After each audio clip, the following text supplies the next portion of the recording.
বিন্দুদের শিক্ষক বিন্দু এবং আমার সমবয়সী বন্ধু বান্ধব, আমার ছোট ভাই বোনদের আমার হৃদয়ের অন্তর থেকে আন্তরিক সালাম ও মোবারকবাদ।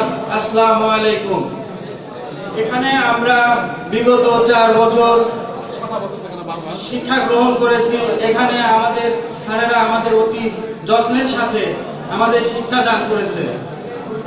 স্যারেদের সাথে হয়তোবা আমাদের কথাবার্তা চলাফেরায় অনেক ভুল ভ্রান্তি বেয়াদবি হয়েছে, তো সেই বেয়াদবি সন্তানের মতো মনে করে আমাদের সকলকে আল্লাহর হস্তে মাফ করে দেবেন।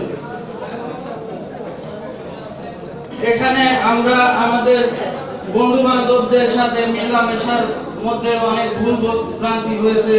আমরা সবাইকে ক্ষমা সুন্দর দৃষ্টিতে দেখব এবং সবাই সবার জন্য দোয়া করব। আমরা যেন ভবিষ্যতে ভালো কিছু করতে পারি, সেজন্য আমাদের শিক্ষকরা আমাদের জন্য দোয়া করবেন। আমরা তাদের জন্য দোয়া করব, তারা যেন সুস্থ থাকে এবং আমাদের মতো আরো অনেক ডিপ্লোমা ইঞ্জিনিয়ার জন্ম দিতে পারে। সর্বশেষে আমি বলতে চাই, বিদায় সকল ছাত্র ছাত্রী এবং আমার স্যারদের সকলের সুস্বাস্থ্য কামনা করে আমি আমার বক্তব্য শেষ করছি। আসসালামু আলাইকুম।